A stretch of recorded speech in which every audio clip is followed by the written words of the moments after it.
Kita mulai dengan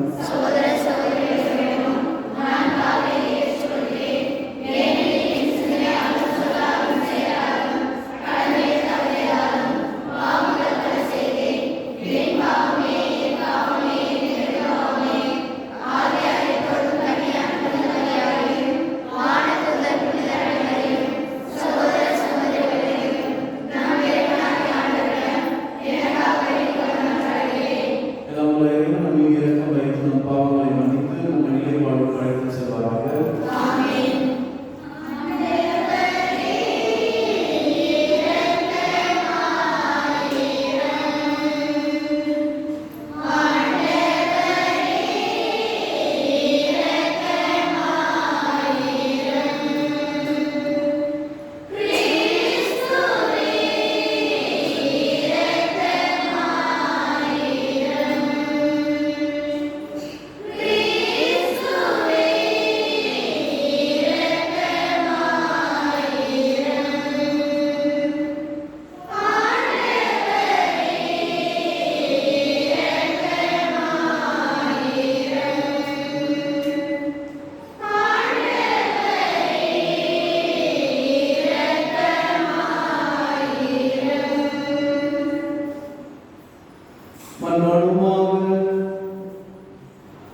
தம் ஒரே மகனின் நம்பிக்கை கொள்ளும் எவரும் அழியாமல் நிலைப்பாடுடன் பொருட்டு அந்த மகனை அழைக்கும் அளவுக்கு கடவுள் உலகின் மேல் அன்பு கொள்வார்.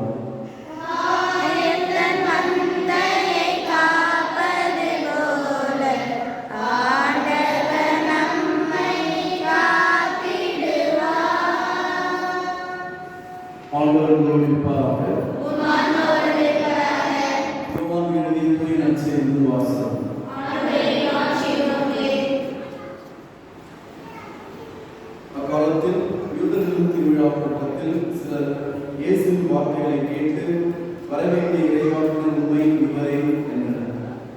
வேறு சிலர் மெஸ்ஸியா இவரே என்றனர்.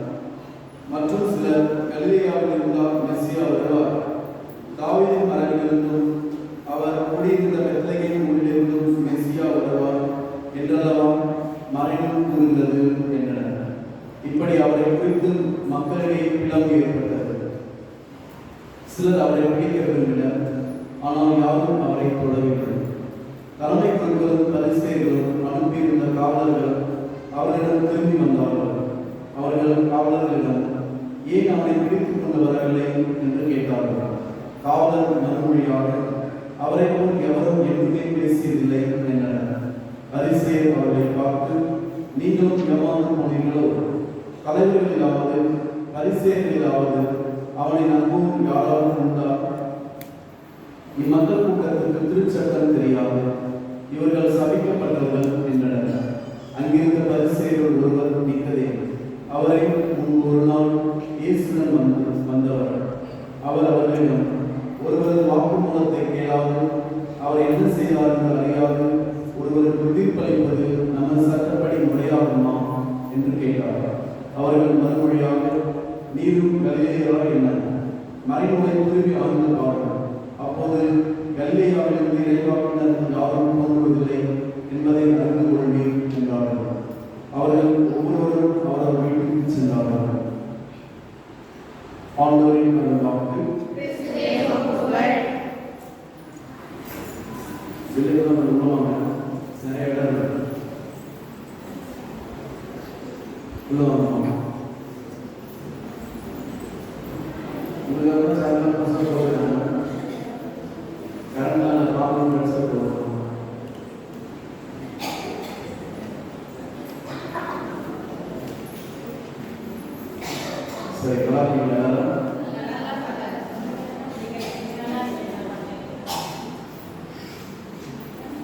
சரி, இன்றைக்கு நாம் தவறுபடுவதால் அன்னை மரியாவின் உயரங்கள் குறித்து நாம் சொல்லிக்கிறோம்.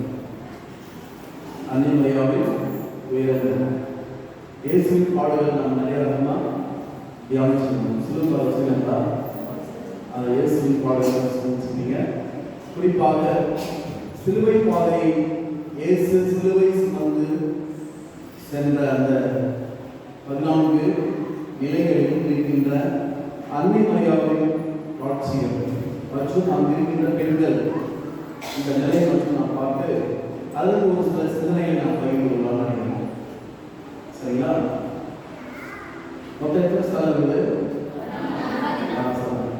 அதில் எத்தனை இடங்களில் மரியா வராங்க?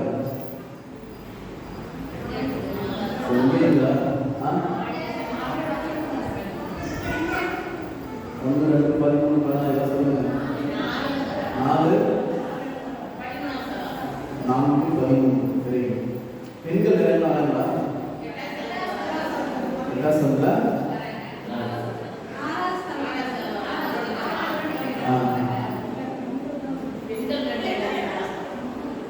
அப்போ மொத்தம் மரியா 2 இடத்துல, பெண்கள் 2 இடத்துல. மீதம் யாரு இல்லைங்க? யாரு இல்லைங்க? யாருமே இல்லையா? ஆண்கள் அணிகள். இந்த 4 நிலைகளில் தான் பெண்கள் வராங்க. அதில் 2 வந்து அவங்களுடைய அம்மா, 2 உதவி செய்கிறார்கள். இயேசுக்காக கண்ணீர் பரிவு கொண்டு வருகிறது. 4 நிலைகளை மட்டும் சிந்திக்கிறார். சரிங்களா? சரி, அதற்கு முன்பாக உண்மையான நம்பிக்கை என்பது நாம் நற்செய்தி வாசகம் அடிப்படையில் பார்க்கும் பொழுது நம் நம்பிக்கையை சமநிலையில் வைத்துக் கொள்வதுதான் உண்மையான நம்பிக்கை. நம்பிக்கையை மன உறுதியோடு இருக்கிறது. இப்போ நம்ம எல்லாருமே ஹெல்த் கான்சியஸாக இருக்கும். நிறைய சாப்பிட்டா இருக்கும், ஓவரா சாப்பிட்டலாம் சொல்லுங்க.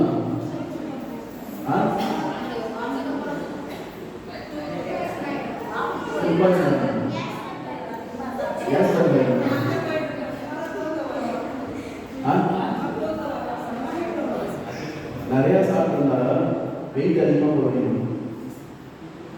நீங்க என்ன சொல்றீங்க? என்ன தெரியல, அஜீர்ண கோளாறு வரும், வெயிட் கேஸ் சாப்பிடலாம் சொல்லுவீங்க. சரி, அதிகமாக சாப்பிட்டா வெயிட் போடுவாங்க. எது அளவை கடந்தாலும் அது பிரச்சனை. எடுத்துக்காட்டா சுகர். சுகர் வந்து உடம்புல ஒரு குறிப்பிட்ட நிலை இருக்கணும், லெவலில் இருக்கணும். அதிகமானாலும் பிரச்சனை, குறைவானாலும் பிரச்சனை. அதிகமாக இருந்தாலும் பயன் இல்லை. லோ சுகர் தானே என்ன ஆகும்? லோ சுகர் தானே ஆகும். என்ன ஆகிடும்? அடிக்கடி மயக்கம் போட்டு விட்டுருவாங்க. அதனால சுகர் இயற்கையில் நல்லது தான், உடம்புக்கு தேவையானது தான். ஆனால் அது எதில் இருக்கும்? ஒரு ஒரே நிலையில் இருக்கிற மாதிரி நம்ம பார்க்கணும். நம்ம சாப்பாடு நம்ம இருக்கணும். பிபி அழுத்தம், ரத்தத்தில் ப்ரெஷர், பிபி லெவல் எப்படி இருக்கணும்? சமமாக தான் இருக்கும். ஹை பிபி ஆனாலும் பிரச்சனை, லோ பிபி ஆனாலும் பிரச்சனை. யார் வந்து பிபி சுகர் மாத்திரை எடுக்காமல் இல்லைங்களா? நான் பிபி சுகர் மாத்திரை எடுக்கிறத கை கொண்டு நம்ம முன்னே முடியும். பிபிலாம் மாத்திரை சார்.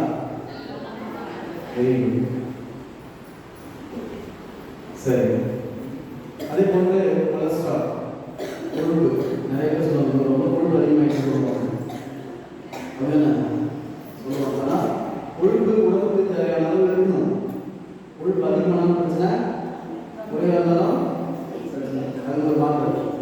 ரத்தத்துக்கு மாத்திரை, ப்ரெஷருக்கு மாத்திரை, கொழுப்புக்கு மாத்திரை, எல்லாருக்கும் மாத்திரை. குறைவாக இருந்தாலும் மாத்திரை, அதிகமாக இருந்தாலும் மாத்திரை. ஏன் இதெல்லாம் நடக்குது? சமப்படுத்தணும். சமநிலையின்மை, ஈக்குலிபிரியம் அப்படின்னு சொல்லுவாங்க. ஒரு லெவலில் என்ன பண்ணல, குறிப்பிட்ட வயசுக்கு அப்புறம் கட்டுப்படுத்ததே கிடையாது. அதுபோல நமது ஆன்மாவிற்கும் ஒரு அளவு இருக்கின்றது. நம்ம எந்த அளவுக்கு பாவம் செய்யணும், எந்த அளவுக்கு குறைந்த அளவு நன்மை செய்யணும், அது ஒரு அளவு. ஒரு சிலர் ஞானஸ்நானம் வாங்கி புதுநன்மை வாங்கி கல்யாணம் பண்ணுறது சரி, அதுக்கப்புறம் ஒரே பாவம் தான் அதிகமாக இருக்கும். ஐக்கு மாதிரி ஐ லெவல்ஸ் ஒரே பாவம். அவன் செஞ்ச புண்ணியம் ஒன்றுமே கிடையாது. அது ஒரு கண்டிஷன்.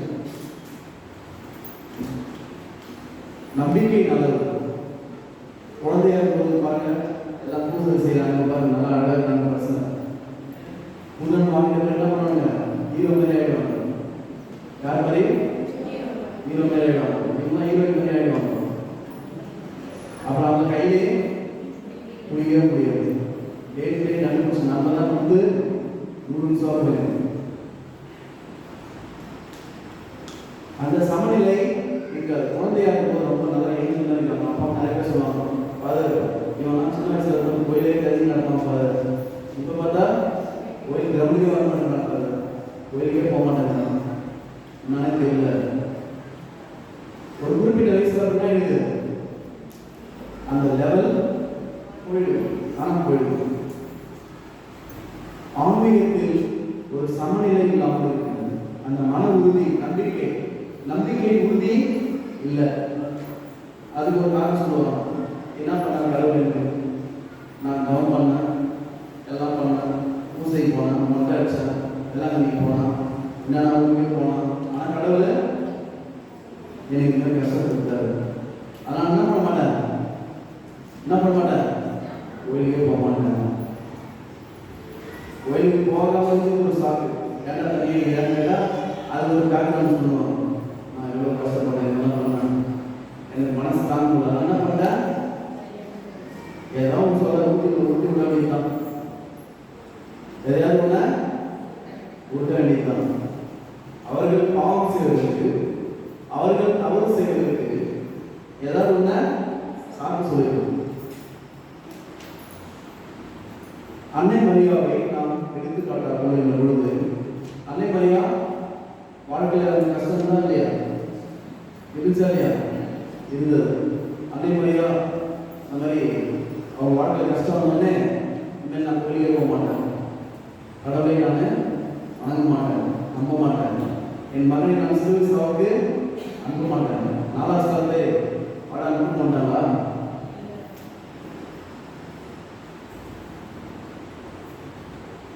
மாதம் 4ஆம் ஸ்தானத்தை என்ன பண்ணாங்க, கூப்பிட்டு வந்தாங்களா? தேவையே எனக்கு இருந்தே ஒரே பையன். எங்கள் அப்பா என்ன ஊற்றணும், கேட்டா பால் ஊற்றணும், அதை என்ன வைக்கணும், சூடு வைக்கணும், பொடி வைக்கணும், எல்லாம் வைக்கணும்னு சொல்லிட்டு மாதம் கூப்பிட்டு போயிட்டாங்களா?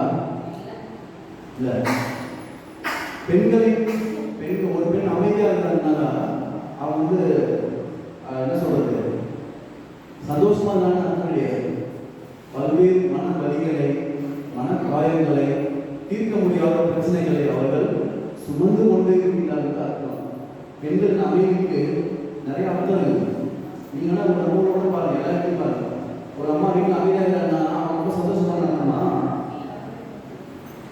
சந்தோஷமாக இருந்தா கிடையாது. 1000 வலிகளை, துன்பங்களை அவர்கள் என்ன பண்றாங்க, சுமந்து கொண்டு இருக்கின்றார்கள். ஒரு சிலர் அமைதியாகவே இருப்பாங்க, ஆயிரத்தி பேச மாட்டாங்க, சாவதற்கு அமைதியாக இருப்பாங்க, பேசவே மாட்டாங்க. ஏன்? Things of beyond reach. அவர்களை கடந்து எல்லாம் நடக்குது.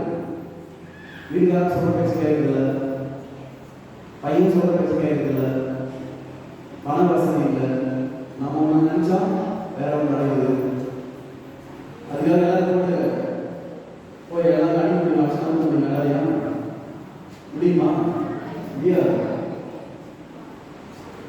அந்த வரிகளை, ஆயுதங்களை, ரணங்களை உடைத்துக் கொண்டாங்க. மனசை போட்ட பண்ணிடுறாங்க, உடைச்சு வச்சுக்கிறாங்க. ஒருவேளை அதற்கு விரிவுகாலம் வருகிற போது அம்மா நம்ம அதிகமா காட்டிக்க மாட்டாங்க. நீங்க ஒருவேளை கஷ்டப்பட்டு அம்மாவோட கஷ்டத்தை நீங்க புரிஞ்சுட்டு நீங்க நல்லபடியாக படிச்சது நல்லா ஒரு லட்சம் சம்பளம் நினைச்சீங்க வாங்கினா அம்மா ரொம்ப ஆடுவாங்க, புரிச்சுவாங்க, ஒரு ரூபாய் போட்டு ஆடுவாங்க. என் பையன் சந்தோஷமா, நான் சந்தோஷமா, என் பையன் 1 லட்சம் வாங்கினா சம்பளம், என்னை யாரும் பண்ண முடியாது சொல்லி ஆடுவாங்களா? சந்தோஷப்படுவாங்களா? பண்ண மாட்டாங்க. சந்தோஷம் சந்தோஷமா இருக்க தெரியாது. அதுதான் 4ஆவது நிலையில் தன் மகன் எந்த தவறும் செய்யாமல், எந்த பாவமும் செய்யாமல், எந்த குற்றமும் செய்யாமல் தான் பெற்றெடுத்த மகன் ஒரு குற்றவாளிகளுக்கு நடுவில் சிலுவை சுமந்து சிலுவையில் கொல்ல தயாராக இருக்கிறான். அந்த நிலையில் பார்க்கிறாங்க. அவன் எவ்வளவு கஷ்டப்பட்டுருப்பாங்க, மனசுல எவ்வளவு நினைச்சிருப்பாங்க, இதுதான் என் பையன் நான் கட்டலாம், இதுதான் 70 காப்பாற்றலாம், இதுதான் தந்தை இல்லாத ஒரு நிலையில் நம்மை காப்பாற்றுவதுதான் அப்படின்னு நினைச்சிருப்பாங்க. இதெல்லாம் அவங்க எதுவுமே சொல்ல. 4ஆம் நிலையில் அம்மா என்ன பண்ணாங்க, வெரி குட் பாய், போயிட்டு வா, கங்கராஜ் பேசினாங்களா, சொன்னாங்களா? ஒண்ணுமே சொல்லல. அந்த அமைதியில் ஒரு ஆக்கம் இருந்தது, ஊக்கம் இருந்தது, உற்சாக மொழியில் இருந்தது.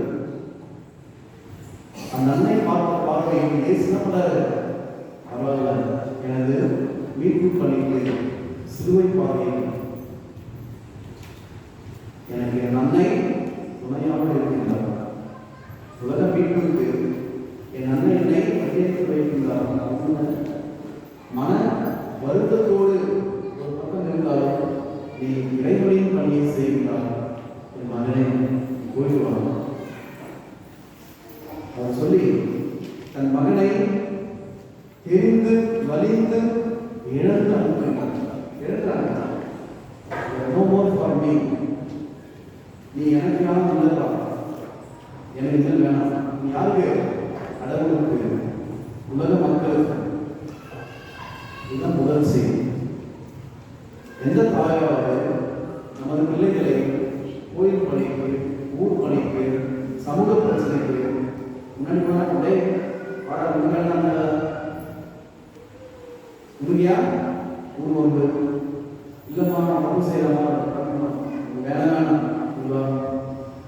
நீ ஊர்ல இருக்காது.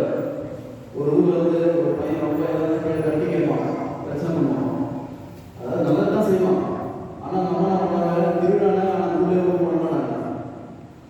ஏன் இவன் எல்லாம் சந்தர்ப்பத்தை கேட்டு பிரச்சனை பண்ணுவான். சொல்லி திருவிழா இவங்களுக்கு திருவிழாவே இருக்காது, எல்லாருக்கும் திருவிழா.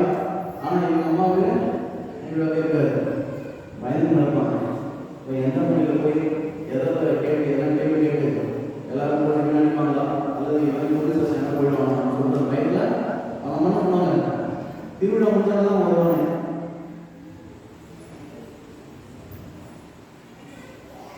எத்தனை தாய்மார்கள் தங்கள் பிள்ளைகளை குருத்துவ பணிக்கு அல்லது இறையழைக்கப்பட்டு தயாராக எத்தனை 12th முடிச்சு சொல்றீங்களா?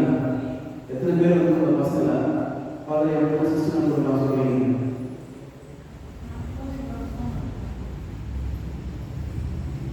சொல்லுங்க. மாதாவுக்கு எத்தனை பசங்க? 2 பசங்க தானே? ஒரே பேர் தானே? ஒரே பேர் தான் இருந்தாங்க. நீங்க என்ன சொல்றீங்க? ஃபாதர் எனக்கு ஒரே பேர் தான் ஃபாதர், எனக்கு 5 கூட இருக்கணும், எனக்கு சாகம் இருக்கு. மாதாவுக்கு எத்தனை பேர் இருந்தாங்க? ஒரு பையன் தான். அந்த ஒரு பேர் தான் இருந்தாங்க.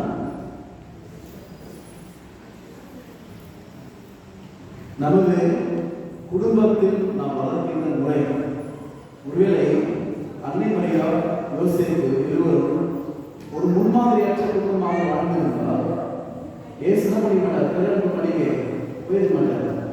அவருடைய மைண்டு மாறினார்.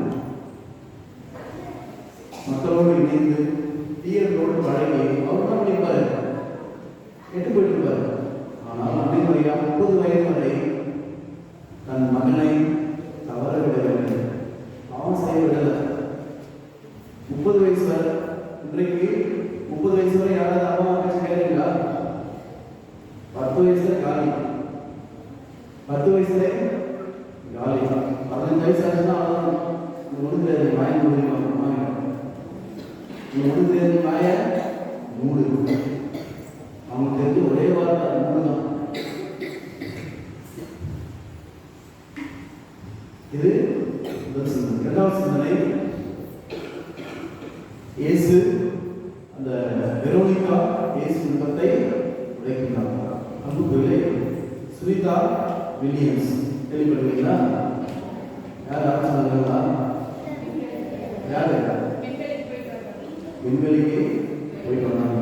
விண்வெளியில் அவர்களின் திட்டப்படி அவங்க எத்தனை நாள் இருந்தாங்க தெரியுமா? 9 நாள் தான் இருந்தாங்க. ஆனால் எத்தனை நாள் இருந்தாங்க? 9 மாசம் இருந்தாங்க. ஏன்?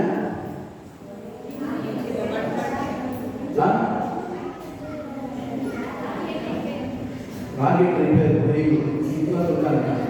கரெக்ட் தான், தெரிஞ்சது கரெக்ட். அது டெக்னிக்கலாக சொல்ல தெரியல, இருந்தாலும் உண்மைதான். ராக்கெட்டு ரிப்பேர், பஸ் ரிப்பேர்னா அங்கே பண்ணலான்னு இல்லையா? அது மாதிரி ராக்கெட் ரிப்பேர் எங்கே இருக்கிறாங்க? எங்கேயும் இருக்கிறாங்க. என்ன பண்ணுறது தெரியல, என்ன பண்ணுறது தெரியல. அவங்க நினச்சிருப்பாங்க அவ்வளோதான், நம்ம இங்கே ஜாலி கலரை கூட கிடையாது. அந்த ராக்கெட்டே கலரே மாறி நினச்சிருப்பாங்க. ஆனால் அவங்க 9 நாளில் அந்த ரிசர்ச் ஆராய்ச்சி முடிச்சுட்டு திரும்ப வேண்டிய ஒரு நிலை அவர்கள் 9 மாதங்கள் இருக்க வேண்டியது. அவருக்கு முடிச்சது மன உறுதி. இதுக்கு முன்னாடி கல்பனா சாவ்லா சொல்ற ஒரு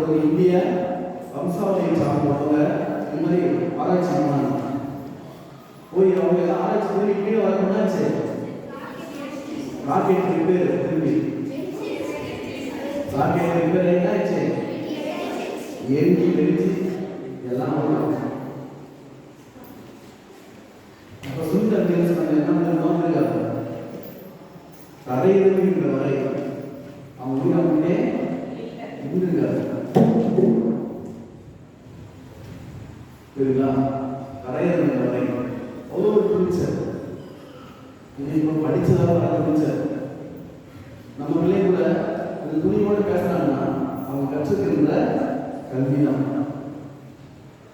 கல்விதான் ஒரு மனிதனுக்கு துணை ஆயுதம் துணிச்சலை துணிவை கொடுக்கின்றது. சரிங்களா? இப்போ யாரெல்லாம் கொஞ்சம் படிச்சுக்கலாம் சவுண்ட் போடுவாங்க அப்படிங்களா? படித்தவங்க தான் இயல்பாகவே பேசுவாங்க. என்றால் அவரிடம் தான் இருக்கு அறிவு இருக்கின்றது. they have knowledge. ஓரளவுக்கு நாலேஜ் சரி. இப்போ இந்த நிலை இன்றைக்கு ஆனால் இயேசு காலத்தில் வெரோனிகா துணிச்சலோடு சேர்ந்து இயேசு உதவி செய்யறாங்க. என்ன செய்யறாங்க? முகத்தை துடைக்கின்றாங்க. வியர்வை ஒரு நாள் வேலை செய்யறதுனா பார்த்தீங்கன்னா ஆண்கள் பரவாயில்ல இருப்பாங்க, பெண்கள்லாம் போவாங்க இந்த சேலையோட ஒரு அந்த முனையை எடுத்துதான் முந்தை துடைச்சுவாங்க. ஏன் வீடு துடைக்கலாம்? வியர்வை வெளில போனோம்னா எரிஞ்சலாம், வேலை செய்யறது டிஸ்டர்ப் ஆகும். அதுபோல இயேசு சிலுவை சுமந்து செல்கின்ற போது வியர்வை பட்ட பிரச்சனை பட்ட பிரச்சனை. இயேசு வியர்வை பண்ணுவாங்கல்ல, அது முன்னாடியே அவர் கைது செய்யப்பட்டு சாட்டையால் அழைக்கப்பட்டு முன்முடி தைக்கப்பட்டு ரத்தம் சொல்லி ரத்தம் அழிஞ்சு போய் அது எத்தனை சொல்லிட்டு அந்த தரவுலாம் இருக்கும். ஏற்கனவே 430 இடங்களில் காயம் இருக்கிறது. நீங்க அந்த படம் தான் நீங்க அந்த படத்தை பார்க்கணும். நேஷனல் பிரைஸ் சொல்ற ஒரு படம். சரிங்களா? நீங்க அந்த படத்தை அந்த சாட்டெல்லாம் வந்து இங்க மாநில சாட்டம் கிடையாது. சாட்டம் மட்டும் இருக்கும், இருக்கும் ஆடிகள் இருக்கும் அப்படிங்கிற அடிச்சான்னு வச்சுங்க. அந்த படத்தில் அடிச்சா சதை போய் ஒட்டிக்கும் அப்படின்னா நான் அதை வச்சு இடிப்பாங்க முதுகுல அந்த படத்தை நீங்க பார்த்தீங்கன்னா தெரியும். அப்படிப்பட்ட ஒரு நிலை அந்த நிலைமை யாருக்கு தெரியாது, தெரிஞ்சவங்க. ஆனால் அவர் மூச்சலோடு போயிட்டு அவருடைய முகத்தை உடைக்கிறார். இது இவ்வாறு அவர் செய்வதால் அதில் என்ன தெரியும்? என்ன சொல்லுவாங்க? இப்போ யாராவது ஒருத்தவங்க துணிச்சலோடு சேர்ந்து எல்லாரும் செய்யறாங்க, எவ்வளோ இவங்களுக்கு அவங்க ஏதோ என்ன இருக்குது கனெக்ஷன் இருக்குது. ஏதாவது துணிச்சலோடு ஏதாவது நம்ம செய்யறோம்னா முதல்ல அவங்க பேர் வரும், கெட்ட வரும். இது ஒரு நேர்மறையான சிந்தனை இல்லை. ஆனால் வெரோனிகா தினமல்ல கவலைப்படவில்லை, பொருட்படுத்தவில்லை. அதுபோல நல்லது செய்கின்ற பொழுது நமது குடும்பத்தில் இந்த சமூகத்தில் திருச்சபையில் நாம் நல்லது செய்கின்ற பொழுது கண்டிப்பாக நம்ம என்ன வரும்? விமர்சனம் வரும், எத்தனை பேர் வரும். நாம் அதை பற்றி என்ன கூடாது, கவலைப்பட கூடாது. இது இரண்டாவது செய்தி. மூன்றாவது செய்தி, இயேசு எருசலேம் மகளிருக்கு ஆறுதல் சொல்கிறார். இயேசுவுக்கு நம்ம ஜபங்கள் தேவை. அவங்க ஒரு ஊர்ல மேங்களூர், அந்த ஊர்ல அவங்க சிறுபான்மை நடிப்பாங்க. சரிங்களா? நடிப்பாங்க. அப்போ அந்த நடிக்கிறவங்க ரொம்ப ஆவேசமாக நடிப்பாங்க. இயேசு நல்லா நாளாக போது அடிச்சுட்டு ஒரு பாட்டி பண்ணாங்க. அதை பாருங்க மண்ணா பாருங்கன்னு சொல்லிட்டு மண்ணை மாறி யார் நல்லா அடிச்சிட்டாங்க. அந்த அடிச்ச பசங்க மண்ணாரி போட்டாங்க, முன்ன மண்ணாரி போட்டாங்க. அந்த பசங்களுக்கு ரெண்டு தான் மண்ணாயிடுச்சு. திரும்பி பார்த்து இந்த பாட்டியை சாலையில் அடிச்சிட்டாங்க. யார் அடிச்சாங்க? பாட்டி அடிச்சாங்க. அதோட அந்த பாட்டியே படுத்தாங்க. நாசமாக பாருங்க என்ன வரீங்க சொல்லிட்டு சொன்னா மனவாரி அடிக்காதீங்களா அடிக்காதீங்கன்னாங்க. அவன் தான் எல்லாம் சான்ஸ் ஏதோ அவன் அடிச்சுக்கிறாங்க. திரும்பி எல்லாம் ரெண்டு பேர் தான் பண்ணுறாங்க. மண்ணு பண்ணிட்டு மண்ணை பிரச்சனை யார் தான் சொல்லிட்டு அந்த பாட்டிகளை பாட்டியை கஷ்டம் அவ்வளோ பாட்டியே இருக்காங்க. 3 சவரம் தாண்டி போயிட்டாங்க. அந்த பாட்டி இருந்தாங்க அங்கே இருக்காங்க. அப்புறம் ஆட்டோ வச்சு ஹாஸ்பிட்டலுக்கு போயிட்டு அவங்க வயிற்று மருந்து போயிடுச்சு. இயேசுக்கு நமது இரக்கமோ நமது பரிவோ நமது கண்ணீரோ நமது அழுகையோ ஒன்றும் தேவையில்லை. நிறைய பேர் அது இயேசுக்குலாம் அடிச்சாங்க இப்படிலாம் அழுவாரு ரொம்ப சென்டிமெண்ட் ஓவர் சென்டிமெண்ட் ஒன்றும் தேவை கிடையாது. இயேசுக்குன்னா வேணும் உங்கள் மனமாற்றம் தான் வேணும். நீங்கள் மனமாற்றம் போதும். ஏசு தான் சொன்னார், எனக்கு வந்து அழகுமா உங்களுக்காகவும் உங்கள் பிள்ளைகளுக்காகவும் நீங்கள் அழுங்க. இன்றைக்கு கூட நீங்கள் பெற்றோர்கள் அழகு வந்தால் யார் நினைச்சாலும் என் பிள்ளைகளுக்காக அழுங்க. என் பிள்ளை நல்லா இருக்கணும், என் மகன் நல்லா இருக்கணும், என் மகன் மனம் மாறணும், என் மகள் மனம் மாறணும், என் குடும்பம் நல்லா இருக்கணும் அப்படின்னு சொல்லிட்டு ஜெபிக்க முயற்சி செய்யுங்க.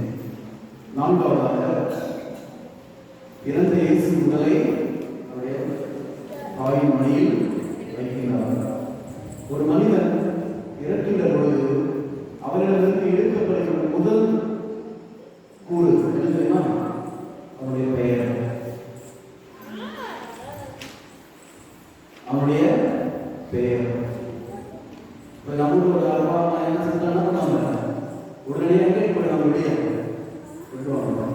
இறந்து ஒரு அரை மணி நேரம் 1 மணி நேரம் 2 மணி நேரம் என்ன பண்ணுவாங்க? எங்கே போவாங்க? எங்க? வேற இடத்துல வெளியே எடுத்து வச்சுருவாங்க. வீட்டில் வச்சுருப்பாங்களா? வச்சுக்க மாட்டாங்க. வீட்டில் வச்சுட்டு வெளியே கொண்டு போய் சொல்லிட்டு வீட்டுக்கு கேட்பாங்களா? இதான் அவங்க போயிட்டு ஒரு முறை படுத்துருப்பாங்க. இதான் அவங்க வீரோ, இதான் அவங்க பணம், இதான் பார்த்துருப்பாங்க ஒரு முறை அப்படின்னாங்களா? இதான் அவங்க ஒரு 10 பவுன் நகை பார்த்துருப்பாங்க சொல்லுவாங்களா? செத்தவொடனே அவுட் வெளியே. அதன் பிறகு ஒரு நாள் ஆச்சுன்னா சொல்லுவாங்க என்னதான் பணத்தை எப்படி எடுப்பீங்க? பாடியை எப்படி எடுப்பீங்க? எங்கள் அப்பா எப்படி எடுப்பீங்க? கேட்பாங்க. வாசக்கால எங்கள் அப்பா எப்படி எடுப்பீங்க? எங்கள் அப்பாவின் திருவுடலை எப்படி எடுப்பீங்க? எத்தனை மணிக்கு எடுப்பீங்கன்னு கேட்பாங்களா? என்ன சொல்லுவாங்க? பிரேதத்தை எப்படி எடுப்பீங்க? பாடியை எப்படி எடுப்பீங்க? பணத்தை எப்படி எடுப்பீங்க? 3 தான் பேர். அதுவும் சாமி எப்படி என்ன கேட்பாங்களா? கிடையாது. பேரு காலிமா. பேரு காலிமா. நம்ம உடலில் அந்த உயிர் இருக்கின்ற பொழுது ஆன்மா இருக்கின்ற வரைக்கும் அந்த பேர் என்ன? இயேசுவின் இறந்த உடலை தாயின் மடியில் வைக்கின்ற பொழுது அந்த அன்னை மறைவு இருக்கின்ற அந்த எண்ணம் எப்படி நான் பார்க்கணும்னு நினைச்சேன். ஆனால் நான் அவனை இப்படி பார்க்க ஆயிடுச்சு. எனக்கு புள்ளி போடணும்னு நினைச்சேன். ஆனால் நான் உனக்கு புள்ளி போட போயிடுச்சு. இதுதான் நான் இவ்வளவு நாள் பெற்றேன், வளர்த்தேன். என் மகனே அவர் சொல்லிட்டு அவங்க எவ்வளவு வேலைப்பட்டான்னு எனக்கு தெரியும் நினைக்கிறேன். இருந்தாலும் அந்த நிலையிலும் அன்னை மரியா ஒன்றுமே பேசல, கடவுள் சரியில்லை.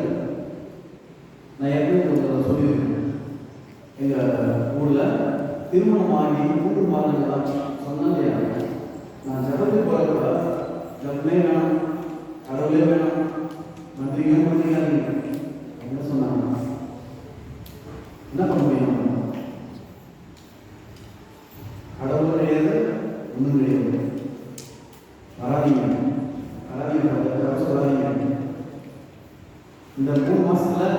திருமணமாகி 3 மாதங்கள் அந்த பெண் இருக்கிறாங்க அப்படின்னா கடவுள் எங்க இருக்காரு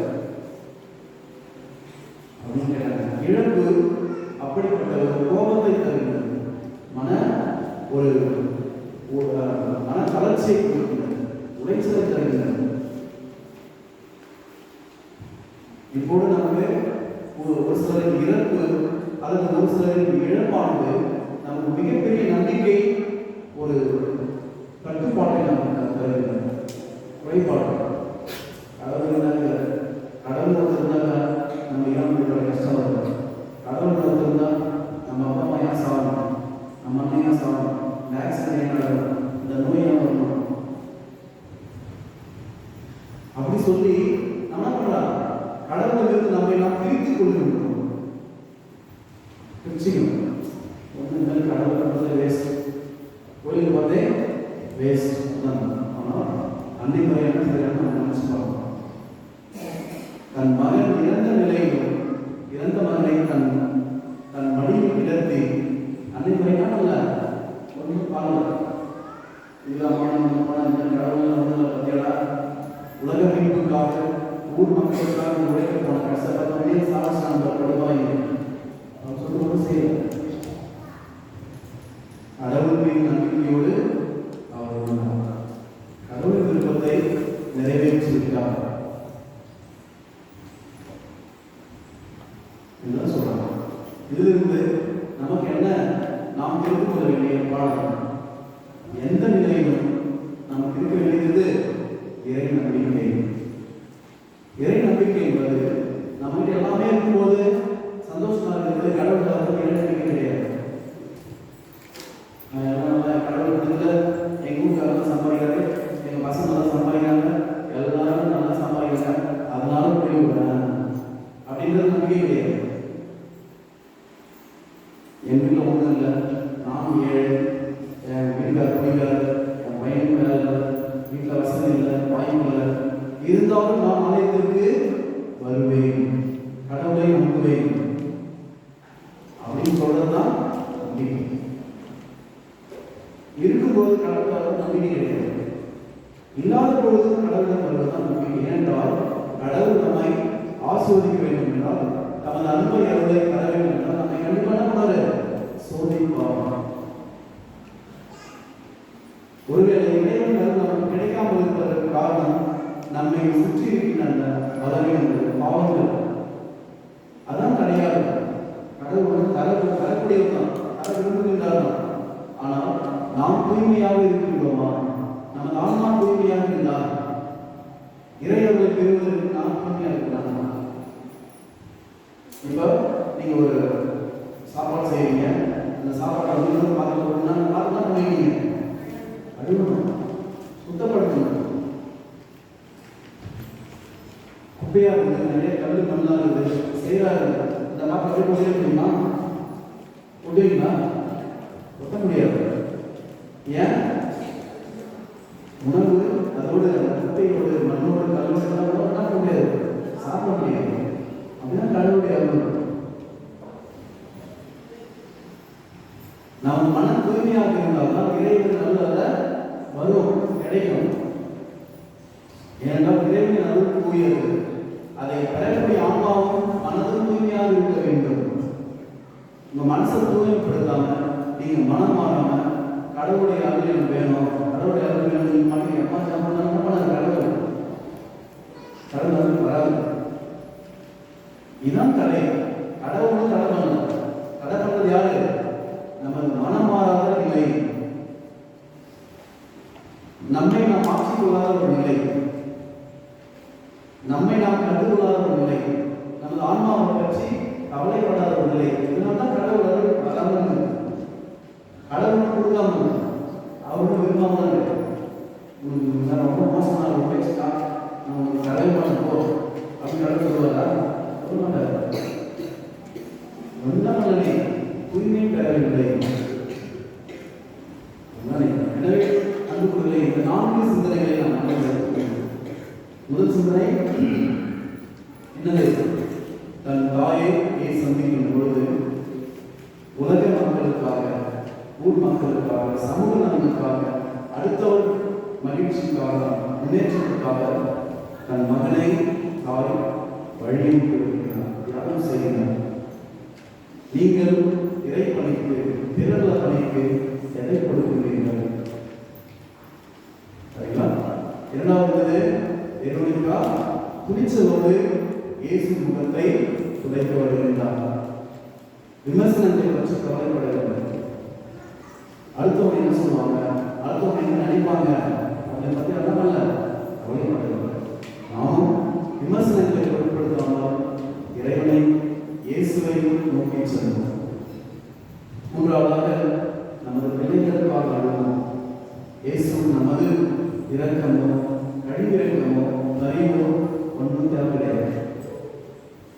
கடவுள் தேவையானது நமது மனமாற்றம், நமது பிள்ளைகளின் மனமாற்றம். நான்காவது, இருக்கின்ற பொழுது ஆண்டவரை நம்புவதை விட இல்லாத நிலையிலும் ஆண்டவரை நம்புவோம். ஆண்டவர் நமக்கு நிறைவாக கிடைக்கும். ஆமென்.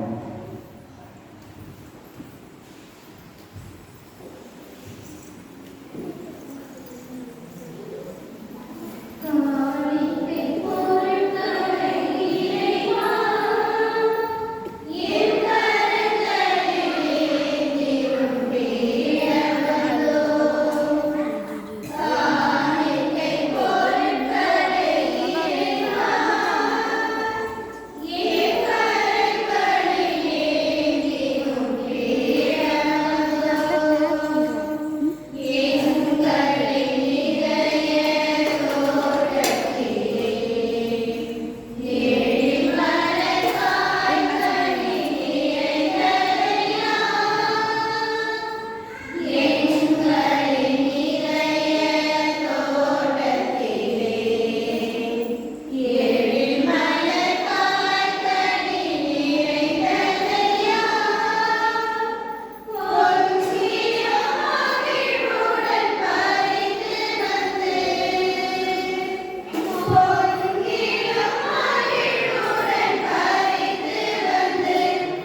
அவனமே இரவு அருந்திய கிண்ணத்தை எடுத்து மீண்டும் நன்றி கூறி தம் சீடர்களுக்கு அளித்து அவர் கூறியதாவது: அனைவரும் இதிலிருந்து பெற்று பாருங்கள், ஏனெனில் இது புதிய நிலையான உடன்படிக்கைக்குரிய என் ரத்தத்தின் கிண்ணம்.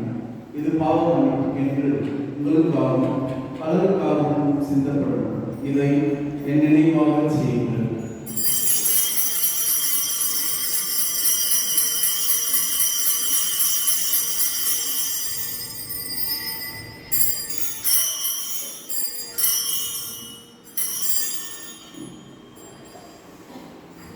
நம்பிக்கை நாளை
நம் தனிப்பட்ட தேவைகளுக்காகவும் நமது குடும்ப தேவைகளுக்காகவும் இதோ நம்மை சுற்றி இருப்பவர்கள், நமக்கு பக்கத்தில் இருப்பவர்கள், நமக்கு முன்பின் ஆண்டவர்கள் நம்பிக்கையோடு ஜெபித்துக் கொண்டிருக்கின்ற அனைத்து சகோதர சகோதரி தேவைகளுக்காகவும் சிறு நேரம் அமைதியாக கொண்டாடுவோம்.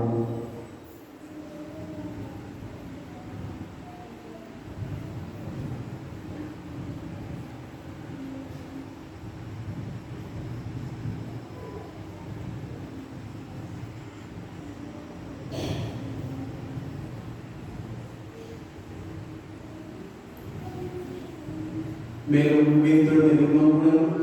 எங்கள் சகோதர சகோதரிகளை இறந்தோர் அனைவரையும் இரக்கத்துடன் நினைவு கூர்ந்து மது திருமுகம் செய்யும் ஏற்றவர் எங்கள் அனைவர் மீதும் இரக்கமாயிரும்.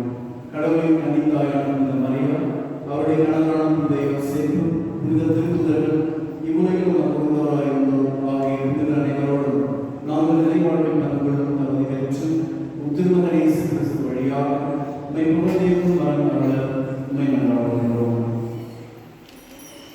இவன் வழியாக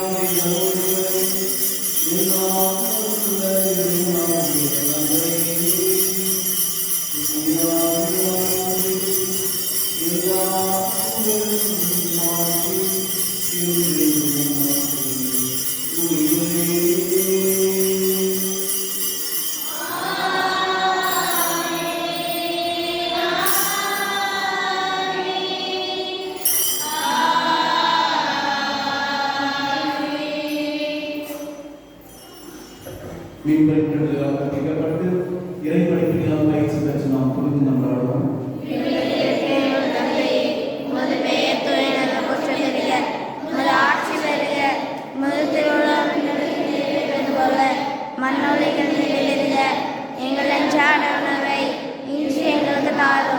எங்களுக்கு எதிராக குற்றம் செய்வோரை நாங்கள் மன்னிப்பது போல எங்கள் குற்றங்களை மன்னியும்.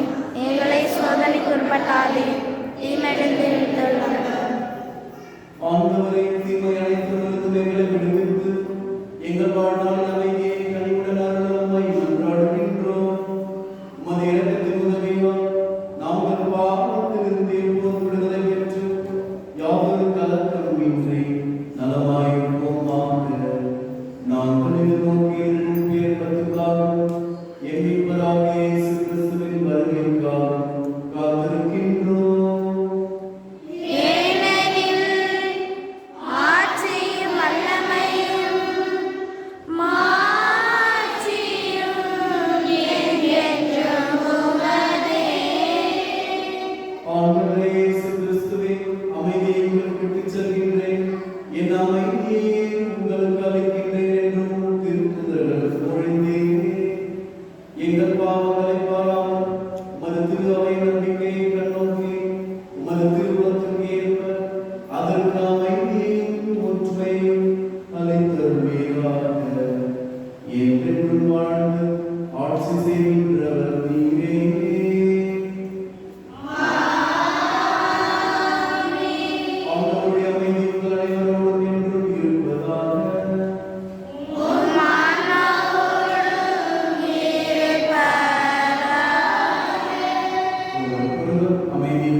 இதோ இறைவனின் சன்னதி, இதோ உலகின் பாவங்களை போக்குகின்றது. அன்னை மரியாதை கொண்டு நாம் பிறருக்காக வாழ வேண்டும் என்றும் எந்த நிலையிலும் நம்பிக்கையில் மன உறுதியோடு இருக்க வேண்டும் என்றும் வெரோனிகாவை போன்று விமர்சனங்களுக்கு அஞ்சாமல் துணிந்து சேவை செய்ய வேண்டும் என்றும் நமக்காகவும் நமது பிள்ளைகளுக்காகவும் நம் குடும்பத்தினருக்காகவும் கண்ணீர் வடிக்க அழைக்கப்பட்டிருக்கிறார். செம்மறி விருது அழைக்க பெற்ற நாம் அனைவரும் பெயர் பெற்றோம். நம்பிக்கையிலிருந்து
மேலும் திருப்பலிக்கிறதோடு நாளை காலை திருப்பலிக்கிறதோடு பொது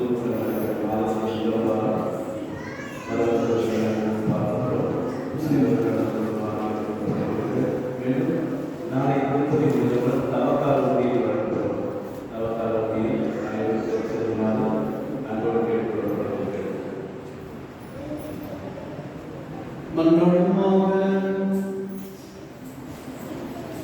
ஆண்டவரே, நிலையான மீட்பின் அருளடையாளங்களை பெற்றுக்கொண்ட நாங்கள் உம்மை பணிந்து வேண்டுகின்றோம்.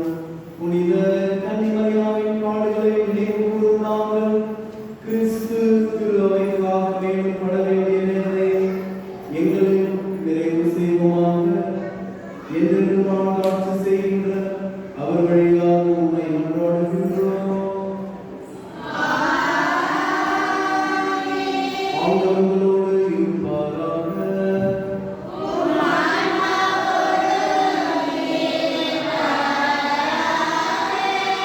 எல்லாம் தலைவர் தந்தை மகன் தூய ஆவியார் நம் பாதுகாவலர் தூதனை வழியாக நம்மை நிறைவாக